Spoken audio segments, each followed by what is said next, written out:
Looks like we've started, Daniel. How are you? Doing well, Sharon. How are you today? Very good.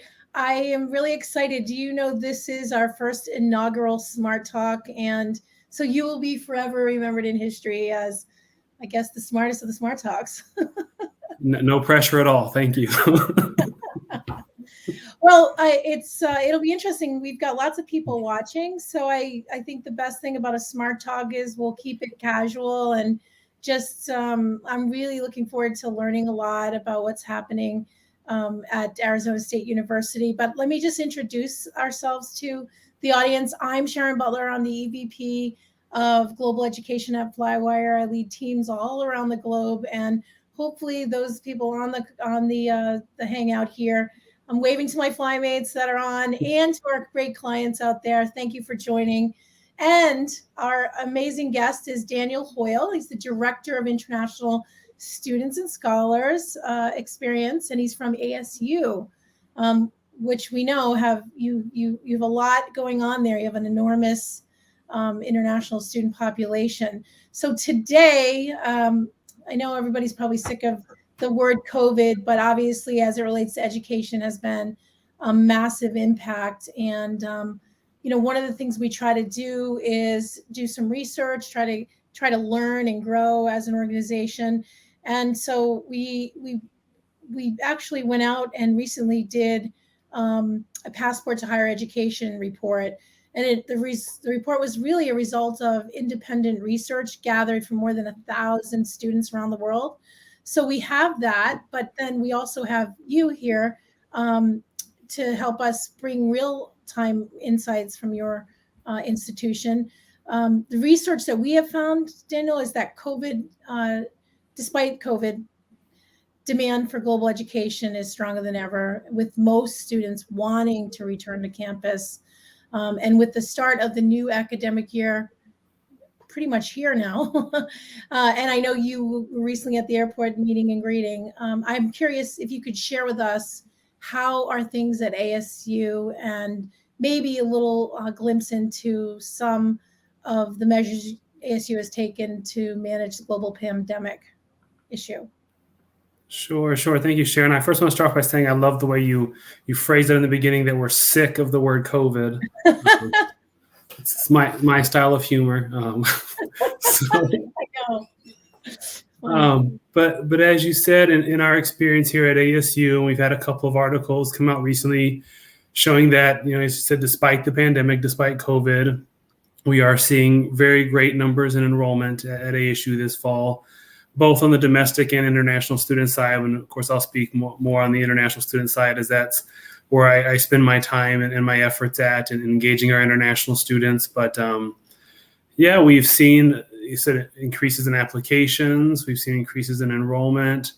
We've seen increase in a desire to be physically present at ASU, to come and be here and to be in the classrooms. Now, ASU has returned to what we call mode 1 of instruction, which means that we are returning to the on the ground, in-person campus experience, course instruction, things of that nature. As such, there's been a lot of education on the side of administration, faculty, staff, helping us to understand what that is and what that means. And then from there, doing our role to educate and prepare students for this mode 1, for returning to ASU, for returning to the USA. Now, for the international students, of course, that several factors involved, getting them admitted, getting them their immigration documents, their Form I-20s, or their DS 2019s for our J1s, helping them to try to navigate what's going on in their home country, understanding visa appointments and scheduling, flights. So there it hasn't been without challenges, but we've tried to prepare and prepare early for this, and helping students understand what we hope and expect from them and getting them ready for that. We've also, as you mentioned, initiated several helps along the way, or what we hope were helpful. They seem to be so far. The feedback seems to be pretty good from the students. As you mentioned, we mapped out, based on our student responses, we mapped out kind of when they would be arriving in Phoenix at the airport, and we provided tabling at the terminals with ASU staff, helping to direct our international students, helping them understand We utilize Lyft. We have a partnership with Lyft to help them get from the airport to their destination, residence hall on campus, apartment, whatever that may be. So having staffing there to help answer their questions, help them make sure they download their Lyft code and get into their ride to campus. We also saw a lot of American families, domestic families, while we were sitting there who came by. Hey, ASU, what are you guys doing here? And chatting with them and helping to answer any questions they may have. From there, this past week, and we're still involved in what's called Welcome Week, but specifically earlier this week, Sunday and Monday, we hosted our International Student Orientation. Fantastic turnout, fantastic energy from all the students and some of the family members who were able to make it, either from the home country or if they had family locally here in the U.S. that came to be with them and to join them. And we were really excited to see that. We have a big theater on campus called Gamage, an auditorium where we welcomed all of them in a big welcome with, of course, social distancing, masking, things of that nature. Now, the masking didn't help me when I was on stage because it fogged up my glasses. And I was like, yeah, I think there's a lot of you here. So I'd like to welcome you. When I can see you later, I'll shake your hand or say hi or fist bump or something. But good energy, good participation and orientation. And we're continuing forward now. Today's the first day of classes, so a lot of energy on campus. Exciting. Yeah, and you mentioned, of course, thinking about COVID and strategies because we are on the ground. We are in person. Oh, go ahead. It's exciting that you've got people back on campus because, even our research, people like that experience. It's not just, it goes beyond the classroom, right? It's about actually interacting with everybody. But to your foggy glasses situation, someone's got to come up with an invention. I run into it myself. This all sounds really great, and I think the thing that's most daunting is the logistical things that have to happen. I mean, it's always been sort of hard to shepherd students in and give them a great experience, but then you've got all these additional challenges. So it sounds like a lot of planning had to happen. And the thing we always hear too, like last year, we tried to do some advocacy for the international student, particularly since it was difficult to understand, what the rules and regulations were going to be as it relates to government visas and things like that. So that just takes me more into, it sounds like there's a great experience in the ASU had to do a lot of proactive work, but what kind of challenges were you really up against? And maybe are there ones today that you're still trying to get through? Timing for student arrivals has been a big one, and that timing has been based on several factors, availability of visa appointments, opening, of consulates and embassies in different parts of the world. We know that at least for China, we saw the experience where they opened up May 4th of this year, the embassy and consulates, and have been pretty consistently open in issuing visas. So one of the bigger senders of international students. For India, we saw kind of more of an up and down. They were open and they were closed and they were pushing appointments, they were moving it. And so we've worked with several teams on our campus to help the academic units, talking to them about the possibilities of student arrival and support. We have an Office of Government Affairs on campus who we have engaged and informed them of what we're learning to see what they know, to see how they can support either working with our local lawmakers in the state of Arizona or our lawmakers on the national level in the federal government, our representatives and our senators, to see what type of support they can have and engagement with the Department of State and in issuing visas and getting the travel set. Now, again, something that's a little more outside of our control as well. Not that the visas were necessarily within our control, but at least we kind of had an avenue to try to speak to someone.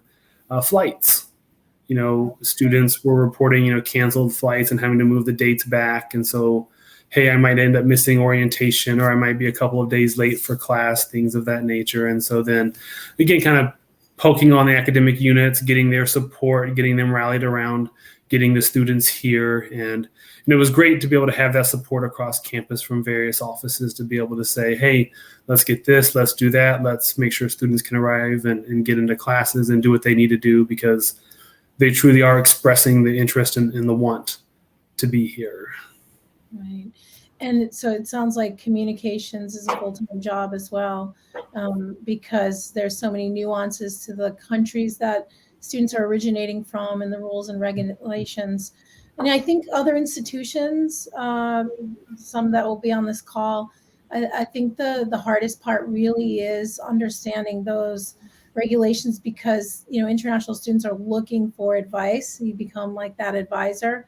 Do you collaborate with other institutions, or is there other standard advocacy programs that other institutions should think about tapping into? Yeah, definitely. I mean, anything from more locally, where we collaborate with our state universities here in Arizona, University of Arizona, Northern Arizona University. At times, we tap into the athletics side of things, the Pac-12 schools, knowing the schools have to kind of serve in the same athletic conference as us, and all have a decent, international student population, a pretty good international population, and pretty good engagement in their work. Nationally, at times, working with associations, NAFSA, being one, Council of Graduate Schools and other national institutions as they engage in reaching out to their representatives, or maybe there's a letter writing or engagement campaign to where ASU will then review it and sign on to it and join in supporting other universities where we have a common need and a common goal, whether it's seeking clarification from the federal government on something that they've updated, which wasn't so updated or so clear, or seeking action to be taken on a certain part, whether it's seeking action on, supporting visa, supporting arrival, supporting, over the past year, remote and digital learning and engagement, all sorts of different types of policies, trying to put the student, first, and supporting the student and making sure that they are taken care of. Right. And speaking about the students' needs, one of the things that we learned in the passport research was that that obviously even before COVID, affordability and flexibility were a concern for many. And I think you had mentioned at some point it varies even in originating countries depending on how COVID has impact. But 75% of students said that wanting more flexibility, things like interest-free payment plans. And I know these typically aren't something that are offered to international students, but can you tell me a little bit more as it relates to that payment experience and affordability with students, what you're seeing or hearing? Sure. So in my scenario, this is on my title about international student experience. And so I get with the advocacy cases, I get the experience and the elevated cases that come to me, and I get the opportunity to sit down and work with students and at times, of course, their families on issues that they're facing. And general affordability, it's kind of differed country by country and scenario by scenario in the cases that I've worked with. An example that I can share is our work with, I was working with an individual, a student who was from a particular area in a country where their family and their business depended on tourism. And due to COVID, the tourism industry pretty much everywhere has suffered over this past year, and that has made money and payments difficult for this individual. And so, sitting down, reviewing the student scenario, reviewing the grades, and then advocating, on behalf of them to our student, what we call student business services is the name of the office of, how can we help? Because typically, as you said, when they enroll in a payment plan at a university, at least at our university, there typically is an enrollment fee of, $200 just to even start the plan and things of that nature. And so being able to advocate over the past, year plus of, let's enroll them without this extra $200. I mean, they're going to be working hard just to make this payment to begin with, without adding another $200 to their concerns and to their bills, without adding, the late fees every month, $50 or whatever it may be. But let's put the student in a position to succeed. Excellent. And I think that's been the big part of the conversation of how we can support the students, because a lot of this, is outside of their control. Yeah. And I also think that typically, some of the things as it relates to just paying from internationally or the families, being able to get to banks and trying to figure out how to make that happen, or waiting to come to the US to set it up. These are all new sort of logistical challenges that have arisen. And typically, getting on a payment plan without having even a US bank account typically has been challenging. So we've been trying to solve that with our international payment plan, which just takes our ability to offer local currencies and allows the institution to offer something to help with affordability. But it's good to hear that ASU is collaborating and working with students. And, that's a really interesting example. You don't really think about that. Some families living off, they're making a living on tourists. And I'm sure there's plenty of places that are like that.